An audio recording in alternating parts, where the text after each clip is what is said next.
B-movie honestly needs no introduction for the everlasting meme that it is, and that has changed society for the better or for the worse depending on who you ask. But if there is one thing to experience or honestly avoid is the video game adaptation of the film. Back in the era where every animated film had to have some form of licensed video game attached to it, of course, B-movie was prime for this to be a reality. Now, just because a game is a licensed game doesn't mean it's inherently bad. There are some good examples of surprisingly great games in this category, but that's a very slim roster to look through. B-movie game is certainly nowhere close to making that list, but for the heck of it, I thought it would be fun to look into this game. Can it be as bad as some may claim? Can it be a quick but painful experience to play? Will it be the bane of my existence? The answer to all of those questions is kinda. That doesn't mean we aren't going to have some fun with it today. Maybe there is something here that redeems the game. Unintentional humor, intentional humor, I guess we're gonna find out today, aren't we? Let's take a look at the 2007 classic B-movie's not-so-great video game adaptation. Welcome back to the 25 Days of Fringe-miss, where there's going to be brand... Wait. Double Fringe miss. Aw, you only thought you were gonna get 25 videos this year? Look at you. You look silly. But I'm here to fix that because I'm gonna give you not only 25 videos, but I'm giving you 50 videos. I have 2 channels. That's 2 Fringe misses. Each day there'll be a brand new video on both channels for 25 days. I haven't slept in months. Enjoy the content. Or don't.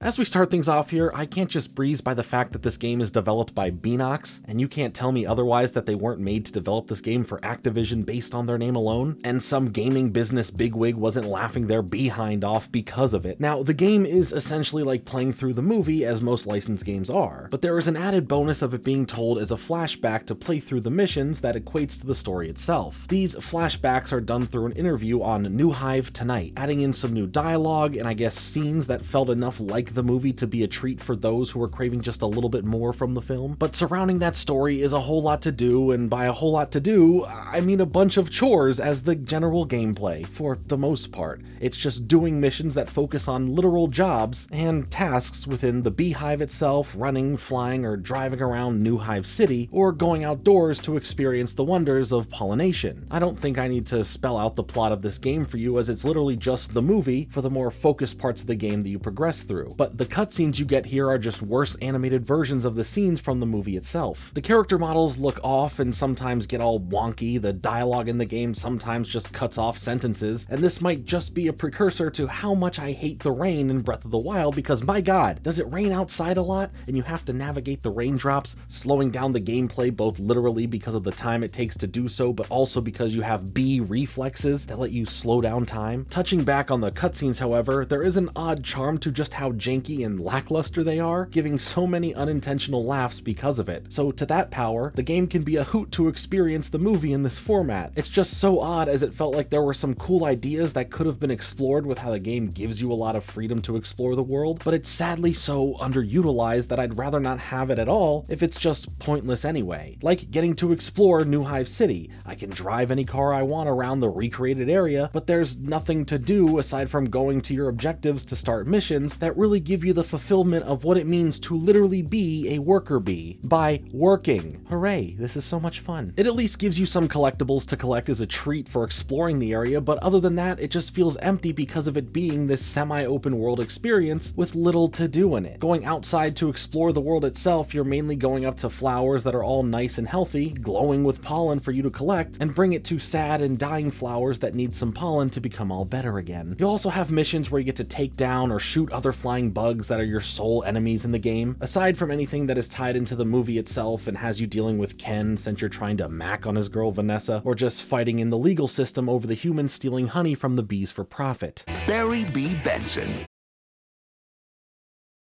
B-movie game. Now, the game is anything but a long experience, with you probably being able to get through it with completing everything in somewhere around 5 hours. So it's not going to be too much of a drag to get through, but it does have this repetitious nature to it that can make at least some of those hours feel even longer. But to give the game its credit where it's deserved, it is pretty cool having the difference of everything feeling bee-sized in New Hive City, and then exploring the real world, being around humans and getting that perspective, especially during some QuickTime events. But even those QuickTime events are quicker and easier than most anything out there. Hitting these wind tunnel-like travel points to get around areas, or trying to avoid the rain is all pretty cool, as it can be a bit of a visual treat, seeing the size of the raindrops slowly falling as you maneuver around. The quality of the graphics, though, can really vary, with the fur on Barry probably being the best looking feature the game has to offer. There's just something about how quirky and slightly off everything seems that genuinely are pretty funny to experience, so I can't say it belongs in the category of just another bad licensed game because, and don't get me wrong, it's still not great, it's really memorable. I mean, it left such an impression on me that I can't help but like how bad it is at some points, and how through that it still somehow wins me over. Like this whole quick time segment that has you flying through the streets of the city, trying to avoid cars that are all driving so sporadically and look so visually awful. It's this cacophony of wonderful and disgusting proportions, and it's hilarious to me that when I'm in New Hive City, I can take any car I see and drive it, even if there's another person inside of it and they just turn into your personal Uber driver, as you still control the car but ride shotgun. At least there is more to do with the cars, like becoming a taxi service akin to Crazy Taxi, minus the crazy, or even getting into races that can feel as stiff as the race in Lego Island from 1997, a whole decade before this game came out, and I'd rather play that. Now that's a great game, and that's not just the nostalgia talking. Okay, I did like driving around as a Biza delivery driver, because I mean look, you're Barry on a little scooter. But the single best detail I do enjoy about driving the game is that you can't run into the bees who are just walking around. They just jump and hover for a moment, and I'll say that's an A+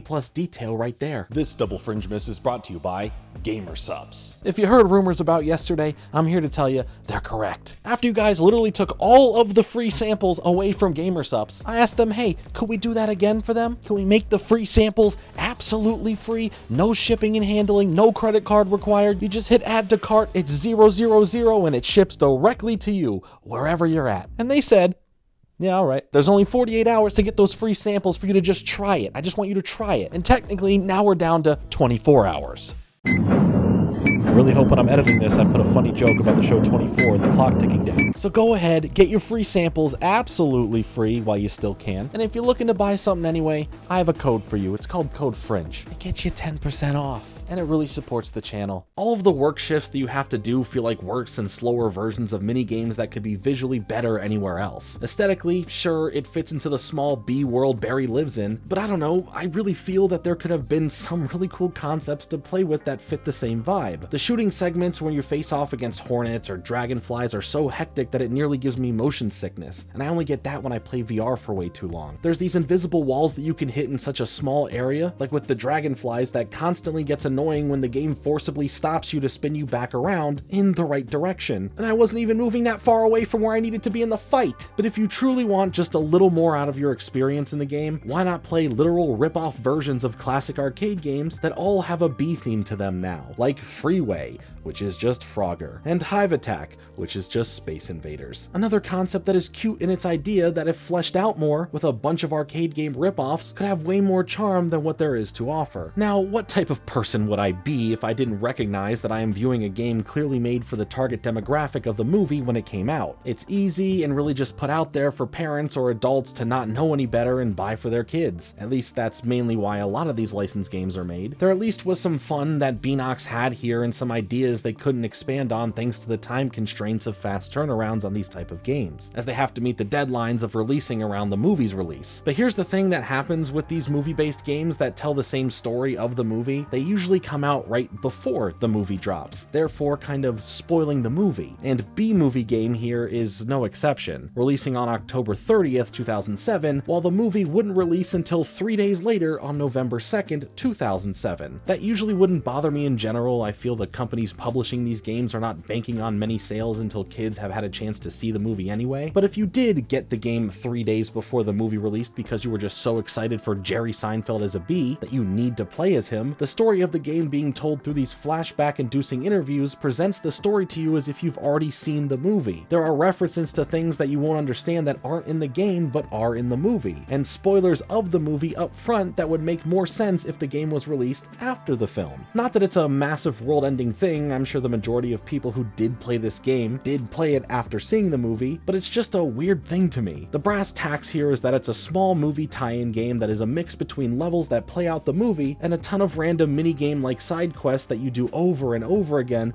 until you reach the end of it. It's not anything deeper than that, and for what it is, that's okay, I guess. It mostly feels like a time waster type of game because the majority of the side quests you do aren't exciting, and playing through the story of the movie makes you wish you were just watching the movie instead. There's this thin line that it walks with having these cool big open areas with not much to do outside of what I just stated. And there are these cool moments like slowing down time in the rain from a bee's perspective, or flying through the streets avoiding cars, dogs, and angry food vendors. But the overall package is just like what you'd expect your average licensed game would turn out to be. The un-BEE-lievable thing about it is how funny it can be for being a bad, tedious, sometimes broken, and extremely repetitive game. In the end, it was at least enjoyable to experience the interviews cutscenes ending, where Barry, you know, voiced by Jerry Seinfeld, begins poking fun at his own acting skills about only being good at saying some one-liners and not expressing any emotion in his voice outside of that. And that's B-Movie Game. Not the B-Movie the game, not B-Movie the game, just B-Movie Game. Usually I'd say stay away from something like this and to spend your time on something else that's worth it, but honestly, even if you don't want to fully beat it, just wasting a few hours here can leave you with enough laughs, especially if you play with friends watching as well, that you may make the experience worth it in some capacity. But I gotta ask, did you ever play this game? How do you feel about movie tie-in licensed games in general? And what are some good standout ones that you think are truly good based on the merits of it actually being a good game and not just ironically good for the wrong reasons? Tell me in the comments down below. I've been Jordan Fringe. Thanks so much for watching. Like and subscribe. Later.